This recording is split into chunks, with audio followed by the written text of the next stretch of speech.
Magandang araw sa inyong lahat! Andito naman tayo sa isang bagong video lesson brought to you by Aral with Misha. So ngayon, grade 7 math po. Ang topic naman ay applications of percentages pa rin, pero yung subtopic ay commission and sales tax. Okay? So i-define muna natin anong ibig sabihin ng commission. Is the amount of money a person earns for selling a product or service, usually expressed as a percentage of the selling price. Ito yung halaga na pera na kikitain ng isang tao kung nakapagbenta siya ng produkto o serbisyo. Pwede ring lupa. Usually expressed as a percentage. Let's say 5%. 5% ng ano?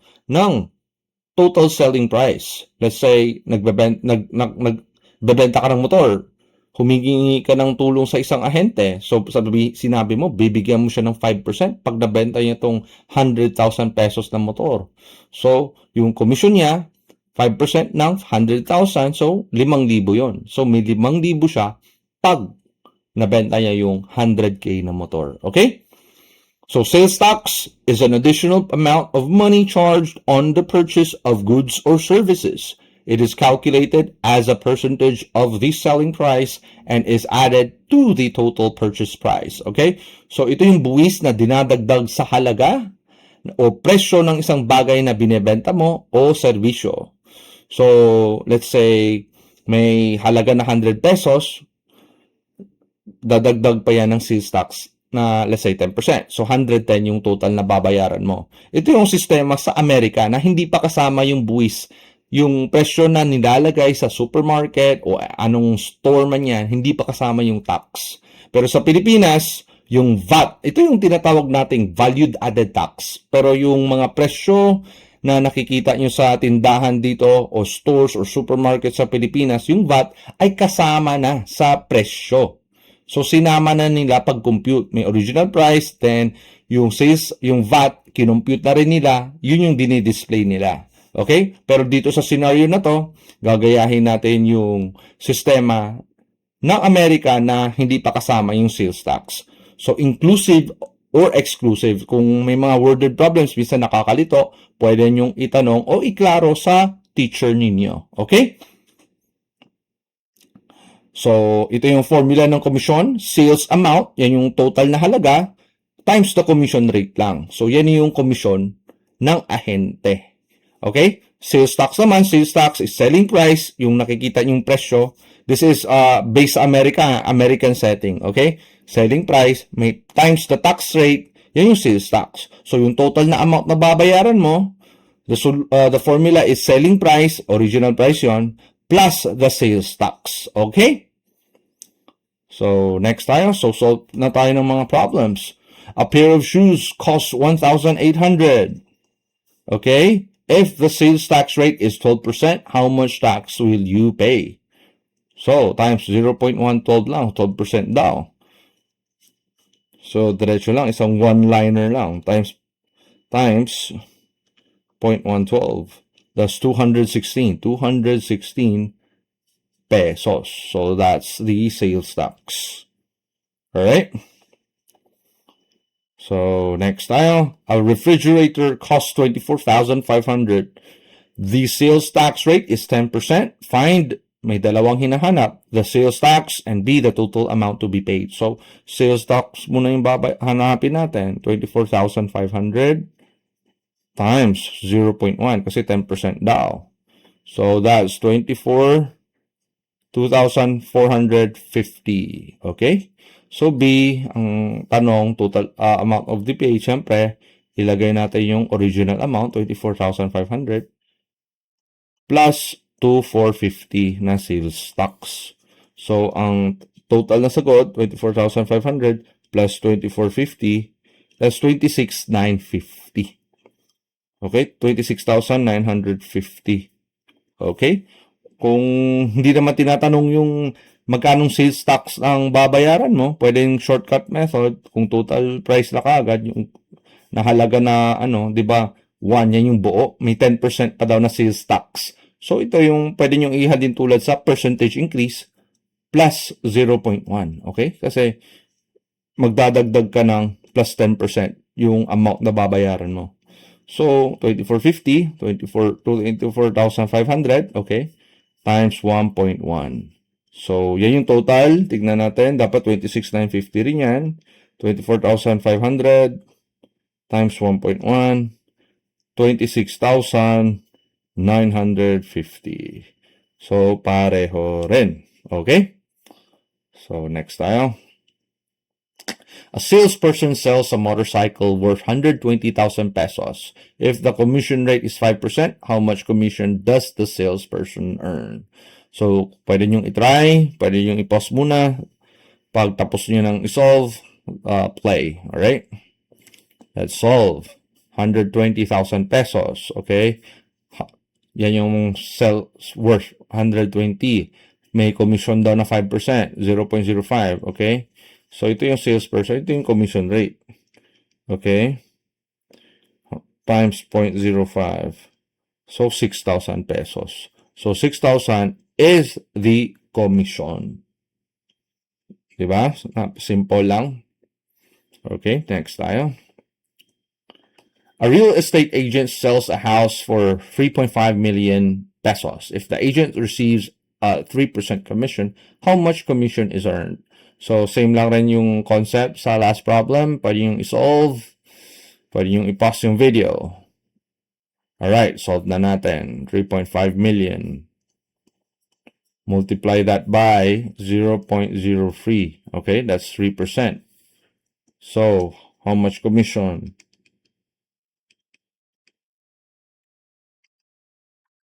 105,000. 105,000 pesos. Alright? So, next problem. A customer paid 16,800 pesos, including a 12% sales tax. Kung dito sa problem na to, nakasulat yung 12% sales tax kasama na sa 16,800. Okay? Kasama na, including a 12% sales tax. What was the price of the item before tax? So, ano yung item, presyo ng item mo nang wala pang tax. Okay? So, 16,800 daw yung total. Pwede natin equal. Okay, equal yan. Times the original value. Ito yung item before tax. Lagay natin as value X. Okay? So, 1, yan yung syempre, yan yung wala pang sales tax. Plus 0.12. Okay? Ganun lang ka-simple. So, X times 1.112, 16,800. So, equals X. So, ito ililipat mo dito. So, X is equals to 16,800 divided by, ito nalipat doon, divide 1.112. X is equals to 16,800 divided by 1.112. So, ang sagot dyan ay 15,000. Okay? Paano kung gusto mong gawin is yung another solution, no? Gawin natin siyang yung percentage increase na formula. Diba? Yung percentage increase, kung matatandaan nyo, percentage increase is equals to the new value, since tumaas nga, minus the original value divided by original. So, try natin yun, ha? 12% yung increase kasi yung tax na idadagdag, di ba? 0.112. Ito yung formula for percentage increase, yung percentage increase na video topic. Okay? Kung hindi nyo kabisado, pwede nyo i-review yon. So, pakita ko lang, ha? 0.112, 12% daw yung increase. Yung sales tax na idadagdag. So, new value, since tumaas, ito yung 16,800. Minus X, ito yung original value, then divided by X. Okay? Ito, ilipat natin dito. So, maging times yan. 0.112x. 0.112x is equals to 16,800 minus x. Ito, ililipat ko. Magpa-plus x yan. So, 0.112x plus x is equal 16.8. So, 1, itong x na to may 1 yan. So, 1.112x is equals to 16.8. So, x is equals to 16,800 divided by 1.112. X is equals to divided by 1.112. So, pareho lang, 15,000. Di ba? Kung kabisado yung percentage increase and decrease na formula, kahit yung mga ganito, masosolve nyo lahat. Okay? So, 15,000. Alright. Next problem tayo. A salesperson earned 5% commission amounting to 2,500. What was the total sales amount? Okay. So, 2,500 daw yung nakuha yung commission. Ilagay natin na 2,000 is equals to, siyempre, ito yung total sales amount, X natin, okay? Times, total sales times 0.05 kasi 5%. So, what is X? So, ito, ilipat natin dito. Magde-divide lang to. 2,500 divided by 0.05 is equals to X. So, X is equals to 2,500 divided by 0.05. So, the answer is 50,000.